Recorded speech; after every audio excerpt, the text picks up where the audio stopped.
கோதாயை நமஹ. இன்றைய பதிவில் ஆண்டாள் திருப்பாவையில் 16வது பாசுரம் பார்க்கலாம். நாயகனாய் நின்ற நந்தகோபனுடைய கோயில் காப்பானே, கொடி தோன்றும் தோரணவாயில் காப்பானே, மணிக்கதவம் தாழ்திருவாய் ஆயர் சிறுமியரோமுக்கு அரை பறை மாயன் மணிவண்ணன் நென்னலே வாய் நேர்ந்தான் தூயோமாய் வந்தோம் துயிலழப்பாடுவான் வாயால் முன்னம் மாற்றாதே அம்மா நீ நிலைக்கதவும் நீக்கேலோர் எம்பாவாய். நாயகனாய் நின்று அந்த கோபனுடைய கோயில் காப்பானே, கொடி தோன்றும் தோரணவாயில் காப்பானே, மணிக்கதவம் தாழ்திரவாய் ஆயர் சிறுமியரோமுக்கு அரை வரை மாயன் மணிவண்ணன் நென்னலே வாய் நேர்ந்தான் தூயோமாய் வந்தோம் துயிலழப்பாடுவான் வாயால் முன்னம் மாற்றாதே அம்மா நீ நிலைக்கதவும் நீக்கேலோர் எம்பாவாய். இந்த பாசுரத்தில் ஆண்டாள் சில முக்கியமான கருத்துக்களை எப்படி ஒரு இடத்துக்கு போனால் முதல்ல நடந்துக்கணும் அப்படின்றத தெளிவுபடுத்துகிறா. இதில் எத்தனை தடவை நம்ம இதை பற்றி பேசினாலும் இந்த பாசுரங்கள்லாம் சொல்லும் பொழுது அவளுடைய மனத்தில் இருக்கிற எண்ண ஓட்டங்கள் செயல்பாடுகள் அதை தானே அவள் கவிதையாகவும் பாசுரமாகவும் வெளியில் நம்மளுக்கு சொல்லி தந்துட்டு போயிருக்கா. அப்படின்னு சொன்னால் இது சொல்லும் பொழுது அது ஒரு சின்ன குழந்தைக்கு இருக்கிற 5 வயசு 60 மாதம் முடிஞ்சிருக்கிற ஒரு குட்டி பொன் குழந்தை. அந்த 5 வயசு பொண்ணுக்கு இப்படியெல்லாம் ஒரு யோஜனை, இப்படியெல்லாம் ஒரு டெக்கோரம் ஆஃப் பிஹேவியர் இருக்குன்னு சொன்னால் அது சாதாரண குழந்தை இல்லைன்னு இந்த பாசுரங்களை பார்த்தாலே தெரிஞ்சிக்க முடியும். ஆனால் நம்ம ஒரு 3வது பாசுரம் 4வது பாசுரம் பார்க்கும்பொழுதே தெரிஞ்சுனோட்டோம் அவள் பூமி பிராட்டியோட அம்சம். பூமி பிராட்டி என்ன பண்ணா, வராக அவதாரம் எடுக்கும்பொழுது சுவாமி பூமியை தன்னோட கோரப்பல்லால் தூர்த்தி எடுத்து நிறைய விஷயங்கள் சொல்லி கொடுக்கும் பொழுது முக்கியமாக ஒரு வார்த்தை சொல்லி கொடுக்குறார். என்ன அடையணும், என்னிடத்துல அபரிமிதமான அன்பு இருக்குது, அதை நம்ம பயன்படுத்திக்கணும், அதை செயல்படுத்தணும்னு சொன்னால் பெருமாளை அடைவதற்கு பெருமாளுடைய பாதார விந்தத்தில் நிலை பெற்ற எண்ண ஓட்டங்கள் எப்பொழுதும் திருவடி தாமரைகளை மறக்காமல் இருக்கணும். அதுபோல எல்லாம் ஒரு குணாதிசயங்கள் இருக்கணும்னு சொன்னால் முதல்ல என்ன பண்ணணும், வெள்ளையான பூக்களில் அர்ச்சனை செய்யணும், பெருமாள் நாமங்களை உறக்க சொல்ல வேண்டும் அப்படின்னு அப்போ அந்த சொல்லி கொடுத்தா. பெருமாளே சொன்னார் இதெல்லாம் பண்ணால் என்கிட்ட ரொம்ப பிரீத்தியாக இருக்கும் அப்படின்னு சொல்லி சொன்னார். சரி, இது இவ்வளோ தூரம் பெருமாள் நம்மளுக்கு சொல்லி கொடுத்துட்டார், நம்மளே இதை போய் நம்ம குழந்தைகளுக்கு பூமியில் சொல்லி கொடுத்துடணும்னு சொல்லிட்டு தான் அவள் பூமி பிராட்டியா பெரியாழ்வாரோட துளசி தோட்டத்தில் அந்த ஒரு செடிக்கு கீழே குட்டி குழந்தையா கிடைச்சா. ரொம்ப சரி, அதுலேருந்து பார்த்துட்டு இருக்கா, எல்லாத்தையும் சொல்கிறா. அதனால தான் அவளுக்கு இந்த 5 வயசுலேயே இப்படிப்பட்ட சிறப்பான குணாதிசயங்கள் எல்லாம் இருக்குது. முதல்ல இவா இருக்கிறது இங்கே ஆண்டாள் இருக்கிறது திரு ஆய்ப்பாடியில் இருக்கா மாதிரி தன்னை என்ன பண்ணியிருக்கா, அனுகாரம் பண்ணியிருக்கா. அங்கே இங்கே திருவாடிப்பூரத்து ஜெகத்துதித்தாள் வாழியே அப்படின்னா இங்கே இருக்கிற பெரியாழ்வார் வீட்டில் தான் இருக்கும். வடபெருங்கோயிலுடையானுடைய அந்த பெருமாளுக்கு தான் அவர் தினமும் என்ன பண்ணிட்டு இருக்கார், துளசி மாலைகள் அப்புறம் பூ மாலையெல்லாம் கட்டி எடுத்துன்னு போகிறார். இங்கே இருக்கிற இடம்தான் அவளுக்கு இடமா இருக்குது, அவள் வீடு அவள் இருக்கிற கிரகம் அப்படி தான் இருக்குது. இன்னி கூட நீங்கள் போய் பார்த்துக்கலாம். திருவாடி இதில் ஸ்ரீவல்லிபுத்தூரில் அவள் இருக்கிற அந்த கோவில், ஆண்டாளுடைய கோவிலை போய் நம்ம சேவிச்சமான நிறைய சாதாரணமான வீட்டில் இருக்க மாதிரி சாளரங்கள், அதுக்கு மேலே வெயில் வரவோ அந்த வழியெல்லாம் நம்ம பார்க்கலாம். சாதாரண ஒரு வீட்டில் இருக்க மாதிரி ஒசர இருக்கிற மாடிப்படி, அதை இருக்கிற ஒரு ஜன்னல் வச்சுருக்கோம் மாடிப்படியில் ஏறுற மாதிரி, அது மாதிரி இங்கே கீழேருந்தே பார்க்கலாம் அப்படி ஒரு சாளரங்கள்லாம் இருக்கிறத. அதனால் அவள் பூமி பிராட்டியோட அம்சமாக இருக்கிறதுனால நிறைய விஷயங்களை அவள் அதாவது கடல் மடை திறந்தது போல சொல்கிறா. அதுவே ஏற்புடையதாகவும் எல்லாருக்கும் அது பயனுள்ளதாகவும் அமைகிறது. இப்போ முதல் 15 பாசுரம் முடிஞ்சிடுது. இந்த 15 பாசுரம் சொல்லும் பொழுதே முதல் 15 பாசுரத்தை ஆரம்பிக்கிறதுக்கு முன்னாடியே இந்த நோன்பு எதற்காக நோக்கிறோம், அதுக்கு யாரெல்லாம் நம்ம கூப்பிட்டுக்கணும், அதில் எப்படியெல்லாம் நம்ம பங்கு பற்றிக்கணும் அப்படின்னு சொல்லி இது ஒரு 6 அங்கம் உள்ள ஒரு நாடகம் போல் என்ன பண்ணியிருக்கா, ஆர்கனைஸ் பண்ணிக்கிறா. முதல் 5 பாட்டில் என்னெல்லாம் இருக்குது, பையத்துயின்ற பரமநடி பாடி, அப்புறம் இந்த நோன்பு நோக்கிற காலத்தில் நெய் உண்ணோம், பால் உண்ணோம், நாட்காலே நீராடி அப்படியே வெடிகார்த்தால் எழுந்துப்போம், அப்புறம் பர்ஜன்ய தேவதையை கூப்பிட்டு மழை பெய்ய சொல்றா. அப்புறம் 4வது பாசுரத்துல அப்பதான் பெருமாளை கண்ணா ஆழி மழை கண்ணா அப்படின்னு கூப்பிட்டுக்கிறா. அப்புறம் 5வது பாசுரத்துல மாயனை மண்ணு வடமதுரை மைந்தனை அப்படின்னு இப்பொழுதுதான் அவள் கிருஷ்ணரை பத்தி சொல்றா. அப்புறம் இந்த 30 பாசுரத்திலையுமே கிருஷ்ணரை ராமரை நரசிம்ம சுவாமிய அப்படின்னு தான் சொல்றாளே தவிர பாக்கிய அவதாரங்கள் எல்லாம் ரொம்ப விரிவா சொல்றது இல்லை. கிருஷ்ணரை பத்தி தான் நிறைய வார்த்தைகளை மூலமா தெளிவுபடுத்தின்னு இருக்கா. இப்படி எல்லாம் நடக்கிறது. அப்புறம் முதல் 5 பாசுரம் ஆச்சு. 6லேருந்து 15 வரைக்கும் ஒரு தோழியா எழுப்புறா. ஏதாவது 5 லட்சம் குடிப்பெண்களும் இது முதல்ல திருஆய்ப்பாடியில என்ன நடந்ததோ அது அப்படியே ஸ்ரீவில்லிபுத்தூர்ல நடக்கிற மாதிரி அனுகாரம் பண்ணிக்கிறா. இங்க இருக்கிற வடபெரும் கோயிலுடையானுடைய இடம், அங்க இருக்கிற கோவில், இவாக பெரியாழ்வாரோட கிரகம், இதெல்லாமே இப்படி நடத்திக்கிறா. அப்புறம் இங்க இருக்கிற எல்லாருமே ஆயர்பாடிகள்ல இருக்கிற பெண்கள் போலவும் கிருஷ்ணரை அடைய வேண்டியது அனுசரித்து அதை மனதில் ஒரு முக்கியமான எண்ணமாக கொண்டு காத்தியாயனி நோன்பு விரதம் இருக்கணும் அப்படின்னு சொல்லி யமுனா நதி தீரத்துக்கு பாவை நோன்பு நோக்கக்கூடிய ஒரு களம், பாவை களம் புக்கார் அப்படின்னு சொன்னா இல்லையா, அந்த களத்துக்கு போகணும். 10 தோழிகளையும் எழுப்பிண்டாச்சு. இந்த 10 பாசுரத்தில் 6லேருந்து 16 வரைக்கும் இருக்கிற பாசுரத்தில் ஒரு சில முக்கியமான வார்த்தைகளை நம்ம இன்டர்பிரட் பண்ணுறோம். இன்னும் ஒரு முக்கியமான உள்ளுரை பொருளாக எடுத்து சொல்லணும்னு சொன்னால் அதில் 10 வித ஆழ்வார்களையும் எழுப்புறா அப்படின்னு சொல்லி கூட நம்ம பொருள் உள்ளுரை பொருள் நுணுக்கமான கருத்துக்கள் அதில் நம்ம அப்படி பகிர்ந்துக்கிறோம். சரி, இப்போ மொத்தம் 10 தோழியும் எழுப்பியாச்சு. அப்புறம் ஒத்தை பார்த்து நானாதாய் நாவுடையாய், அப்புறம் நல்லபடியா நீ பாடுவியே, உனக்கு நல்ல வாக்கு சாதுரியம் இருக்கு, அப்புறம் நீ ரொம்ப சின்னவளாச்சே, செல்லக்கிளியே, எல்லே இளங்கிளியே அப்படின்னு சொல்றா. இளங்கிளியேன்னு கூப்பிட்டா அவளோட செல்லமான கிளியான்னா ஆமா, அது இட் கோஸ் அன்னோட்டிஸ்ட் இல்லை, இட் அட்டர்ஸ் அன்னோட்டிஸ் அன்ஹர்டு அப்படின்னு சொல்லி நம்ம சொல்றோம். இதெல்லாம் ஆச்சு. 15 பாசுரம் வரைக்கும் தோழியெல்லாம் எழுப்பிட்டு நேர யமுனா நதி தீரத்துக்கு பாவை கிளம்புக்கார்னு போறான்னு பார்த்தா அப்படியே சீனை கொஞ்சம் மாத்திட்டு நம்ம இப்ப எல்லாரும் நந்தகோபனுடைய வீட்டுக்கு போய் கிருஷ்ணரை, பலராமனை, நப்பினை பிராட்டிய, யசோதை, நந்தகோபரை எல்லாரையும் எழுப்பிக்கிண்டு அப்புறமா நம்ம நோன்பு நோக்கிறதுக்கு போகலாம் அப்படின்னு அந்த சீனை மாத்தரா. இவா எல்லாரும் இந்த வீட்டு வாசல்ல நின்றுண்டு நந்தகோபனுடைய மாளிகை வாசல்ல நின்றுண்டு நாயகனாய் நின்ற நந்தகோபனுடைய கோயில் காப்பானே, கொடி தோன்றும் தோரணவாயில் காப்பானே அப்படின்னு நாயகனாய் நின்ற நந்தகோபன், அதாவது இந்த 5 குடிக்கு ஒரு சந்ததியாயின ஆண்டாளை நம்ம சிறப்பா சொல்றோம் இங்க ஸ்ரீவில்லிபுத்தூர்ல. அங்க ஆயர்பாடியில் இருக்கிற எல்லா பெண்களும் நோன்பு நோக்கிறதுக்கு தயாரா இருக்கான்னு சொன்னா அந்த மாதிரி ஒரு முயற்சி, ஒரு காத்தியாயனி விரதம் இருக்கிறதுக்கு தயார் பண்றா. ஆனா நந்தகோபனுடைய அந்த நந்த கோகுலத்துல என்ன முயற்சி, வானிலையை பார்த்தா இந்த வருஷம் சரியா மழை வருஷிக்காது போல இருக்கு, க்ஷாமம் வந்துவிட்டா நம்மளுடைய ஆனிரை எல்லாம் என்ன பண்ணோம், பச்சை பசும்புல் இல்லாமல் ரொம்ப சிரமப்படுவோம். அப்புறம் மழை பெய்யாட்டா நம்மளுக்கு விளைச்சல் கூட குறைவா இருக்கும். அதுக்கெல்லாம் நம்ம இடம் கொடுக்கக்கூடாது. முன்ஜாகிரதையை இப்போவே நம்மளுடைய இளம் பெண்களை தயார் பண்ணி அந்த விரதம் இருந்து அதை நோன்பு நோர்த்துட்டா அவளுக்கு சௌரியமா இருக்கும். அந்த வாட்டி என்ன தெரியுமா, வானம் பொய்க்காது, இது சிறப்பாக பொழியும் அப்படின்னு சொல்லி ஒரு யோசனை பண்ணி சொல்றா. இவாளுக்கு என்ன ஒரு கோடு நம்பிக்கை, என்ன உங்களுக்கு துணைக்கு கிருஷ்ணரே வருவன் அப்படின்னு சொன்னோடனே அவளுக்கு ரொம்ப பழம் நழுவி வாயில விழுந்து பாலில் விழுந்து அதுவும் வாய்க்குள்ள விழுந்துட்டது போல கிருஷ்ணரே துணைக்கு வரான்னா நம்மளுக்கு நோன்பு நோக்கிறதுக்கு என்ன கஷ்டம் அப்படின்ற அபிப்பிராயத்துல தான் இவ இந்த நோன்பே நோக்கிறதுக்கு தயாராக்கிக்கிறா. அப்போ என்ன சொல்றா, அந்த கடைசியா இவ எல்லாரும் எழுப்பியாச்சு. நந்தகோபனுடைய வாசல்ல நின்றுன்னு இருக்கா.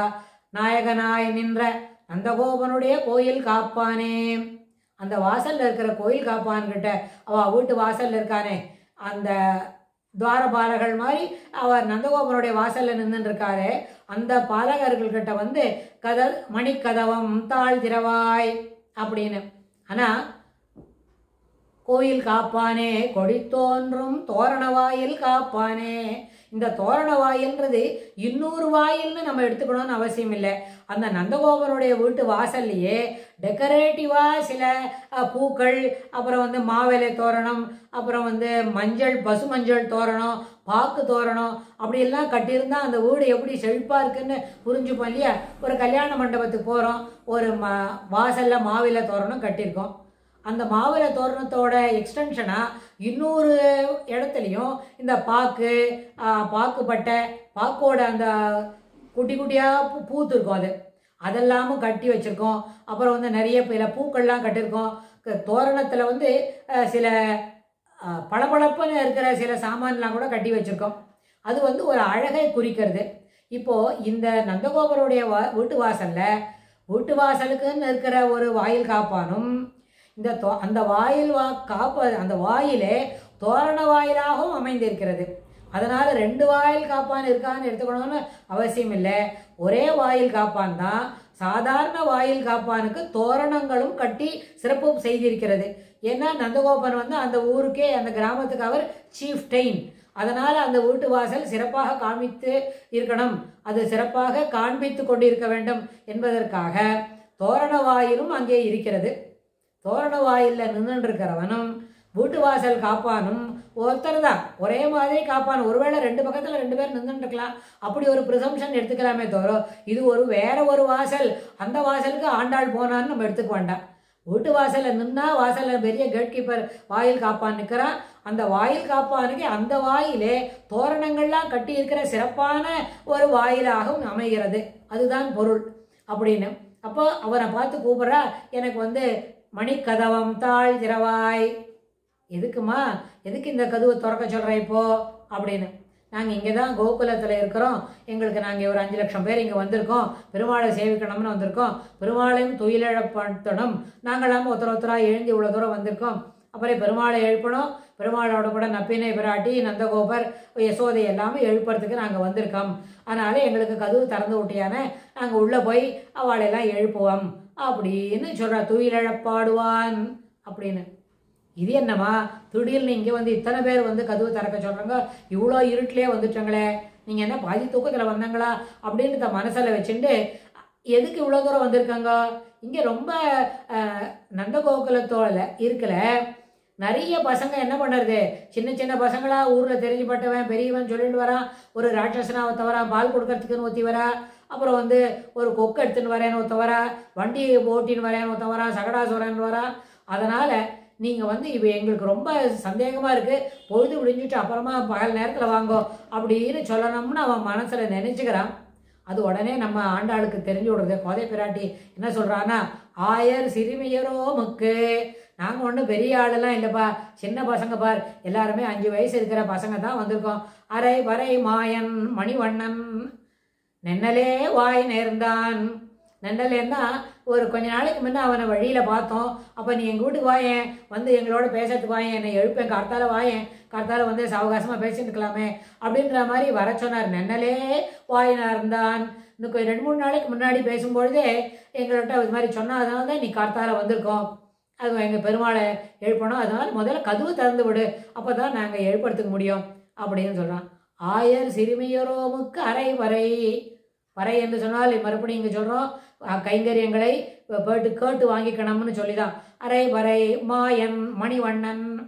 இந்த மாயன் என்ற வார்த்தைக்கு ஒரு பெரிய பொருள், ஒரு 40 பேஜுக்கு மேலே பொருள் சொல்லலாம்னு சொன்னால், இந்த கடித கடனா சாமர்த்தியம் இருக்கிற மாயன் எல்லா காரியங்களையும் சிறப்பாகவும் செய்வது அரியுது. அதாவது இப்படி தான் செய்யணும், இவ்வளோ கஷ்டமாக இருக்கும் போல இருக்கு, பெருமாள் இதெல்லாம் செய்து முடிக்கிறதுக்குள்ள அவருக்கு மூச்சு விட்டு போடுமா அப்படின்ற மாதிரி ரொம்ப சிரமப்படுவாரான்னு கேட்டால் அதெல்லாம் இல்லை, செய்யணும் அப்படின்னு நினச்சின்னு ஒரு சங்கல்பம் பண்ணிட்டாலே அந்த வேலை எல்லாமே செய்துவிடும். உபனிஷத்தெல்லாம் கூட அப்படி தான் சொல்கிறது. பெருமாள் இத்தனை பெரிய உலகத்தை 17-14 லோகத்தையும் சிருஷ்டித்து அதில் இருக்கிற உயிருக்கெல்லாம் வேணுன்ற உணவு ஆகார வகைகளை கொடுத்துட்டு அவளை சிருஷ்டி ஸ்திதி பரிபாலனம் பண்ணி எல்லாம் பண்ணுறதுக்கு அவருக்கு இவ்வளோ பண்ணுறாரு. ரொம்ப கஷ்டப்படுவாரோ, இதுப்பா முடியல நாராயணா அப்படின்னு அவரே நாராயணா கூட்டு போகிறான்னு கேட்டால் அதெல்லாம் இல்லை. அவர் என்ன பண்ணுவார், சங்கல்பம், இந்த ஒரே ஒரு வார்த்தையினால ஒரு சுண்டு வரலை மடிக்கி இந்த உலகத்தில் இருக்கிற எல்லா உயிர்களும் நான் வளர்ந்து பெரிதாகட்டும், சிறப்பாக நிற்கட்டும் அப்படின்னு சொல்லி மனசில் நினச்சிக்கிண்டாலே அது எல்லாம் பண்ணும், சிருஷ்டி வேக வேகமாக நடக்கும். மல்டிப்ளிகேஷன் ஆஃப் ப்ராடக்ட்ஸ்ன்னு சொல்கிறோமே, அது மாதிரி ஒரு பட்டன் அமைக்கினா மொத்தமே சிறப்பாகவும் செம்மையாகவும் வந்து நிற்கும். அதுபோல் அதனால் அவன் மாயன். மணிவண்ணன், மணிவண்ணன் சொன்னால் அதுக்கு ரொம்ப அழகாக இருப்பான், சிறப்பாக இருப்பான். அப்புறம் எப்பொழுதும் சிரித்த முகத்தோடு இருப்பான். மணி போல என்ன மணின்னு சொன்னால் அந்த மணி முத்து பவழம்னு சொல்கிறோமே, அதுபோலவும் சிறப்பான வஸ்துக்களை தெளிவாக சொல்லும் பொழுது அதற்கு மணி என்றும் அதற்கு ஒரு அட்ஜெக்டிவ், ஒரு அடைமொழி சொல்லப்படும். அதுபோல மணி, மணியானவன் அப்படின்னு சொன்னால் எல்லாராலும் ஏற்றுக்கொள்ளக்கூடியவன், எல்லாரும் விரும்பி அவனுடன் பழகுவதற்கு தயாராக இருப்பவர். இது ஒரு சைடில் மாத்திரம் இல்லை, கிருஷ்ணருக்கும் அதே போல வார்த்தைகள் உண்டு. யாருடனா இருந்தாலும் எல்லாரோடும் பழகி அவளை பராமரித்து அவளோட அன்பு பாராட்டி அந்த அன்புக்கு தானும் பாத்திரமாகி தன்னுடைய அன்புக்கும் அவர்களையும் ஈடுகொடுக்க செய்யக்கூடிய ஒரு பழக்கமுடையவன் மணிவண்ணன். நென்னலே வாய் நேர்ந்தான்.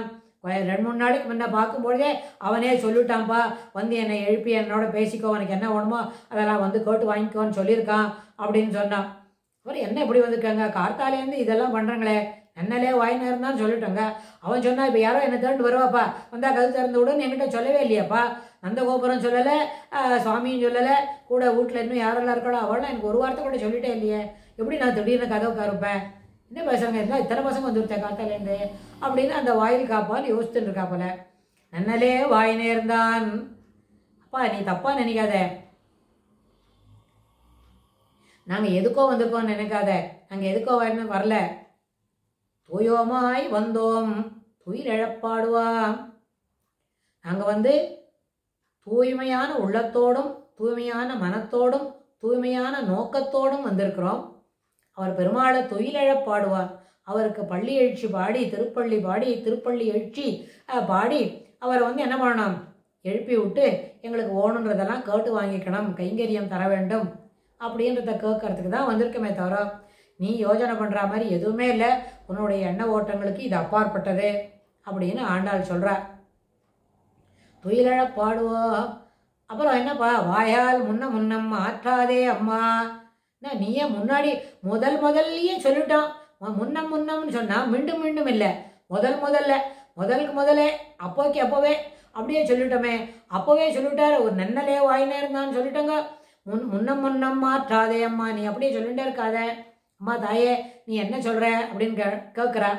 அவன் அந்த வாயில் காப்பான் அதை கேட்ட உடனே முன்னம் மாற்றாதே அம்மா, நீ வாயில் காப்பானகா பார்த்து நேய நிலை கதவும் நீக்கேலோர் எம்பாவாய் நீக்கு அப்படின்னு சொன்னா, இந்த கதவு மறைஞ்சிருக்கே, இந்த கதவு என்ன பண்ணிருக்கு, சாத்திருக்கிறதுனால அது மறைக்கிறது. உள்ளுக்குள்ள இருக்கிற பெருமாளையும் பெருமாளுக்கு தொடர்புடைய பெருமாளோட அணுக்கமா இருக்கக்கூடிய அவருடைய அம்மா அப்பா அவனுடைய நப்பினை பிராட்டி இவாளையெல்லாம் பார்க்கறதுக்கு தடையா இருக்குது இந்த கதவு. அதனால இந்த தடையை நீக்கு அப்படின்றதுனால நேய நிலைக்கதவம் நீக்கு, இந்த கதவம் சொல்றோமே இந்த கதவத்தை நீக்கு, இதை மறைத்துன்னு இருக்கு இல்லையா, பெருமாளை எனக்கு பார்க்க விட்டாம இந்த கதவு மறைக்கிறதுன்னு சொன்னா இந்த மறைத்தலா இருக்கிற கதவை நீக்கு, விலக்கி விடு அப்படின்னு சொல்றா. விலக்கி விடுன்னு சொன்னா என்ன பண்ணோம், தரன்னு அர்த்தம். அப்புறம் நேயமான நிலைக்கதவுன்னா நின்றுட்டு இருக்க பெரிய கதவு அப்படின்னு நம்ம புரிஞ்சுக்கிறோம். ஆனா நேயமான நிலைக்கதவுன்னு சொன்னா பெருமாள்கிட்ட போய் நம்ம அணுகி அவருடைய சேவித்து எனக்கு கைங்கரியம் தர வேண்டும் என்று கேட்கும்பொழுது அது எப்படி நம்ம ஒரு எண்ண ஓட்டத்தில் அதில் எந்த விதமான மாசும் இல்லை, அந்த எண்ணத்தில் எந்த விதமான குற்றமும் இல்லை அப்படின்னு நினைக்கிறோமோ, அப்போது பெருமாளை சுற்றி இருக்கிற எல்லாமே அன்பும் பரிவும் விசுவாசமும் என்ன பண்ணோம், பெருகி எடுத்து ஓடக்கூடிய அளவில் இருக்கும். ஏன்னா நம்மளாம் ரொம்ப தூரத்தில் இருக்கோம், நம்ம வந்து பெருமாளை எழுப்புறோம். ஆனால் அந்த கதவு அவ வீட்டில் இருக்கிற கட்டில் அப்புறம் அங்கே இருக்கிற வழக்கு அதெல்லாம் என்ன பண்ணுறது, பெருமாளோட தினமும் பக்கத்திலே இருக்கு. இன்னும் கேட்டால் பெருமாள் அது பக்கத்திலே போயிட்டு வந்துட்டு இருக்கார். அப்போது அதுக்கெல்லாம் ரொம்ப பெருமையாக இருக்குமா, நம்ம பக்கத்துல இருந்தும் பெருமாள் வந்துருக்கார், நம்ம கதவை திறந்துக்கிட்டு தான் பெருமாள் உள்ள போகிறார், நம்ம கதவை சாத்தி விட்டாதான் அவரே திறந்துக்கிட்டு பார்க்கிறார் அப்படின்னு சொல்லி அந்த கதவெல்லாம் ஒரு உயிரோட்டம் இல்லதாக இருந்து தன்னை என்ன பண்ணிக்கும், பெருமைப்படுத்திக்குமா, அது நினைச்சு புலகாங்கிதம் அடையுமா. அப்போ அந்த புலகாங்கிதம் அடையும் பொழுது அதற்கு அன்பு வெறுப்பு எல்லாமே தெரியும். ஒரு உளவியல் அடிப்படையில் ஒரு செடியோட கூட நம்ம விசுவாசமாக பேசுகிறோம்னு வைங்க, அந்த செடி நன்றாக செழித்து தளதளன்னு வளரும்.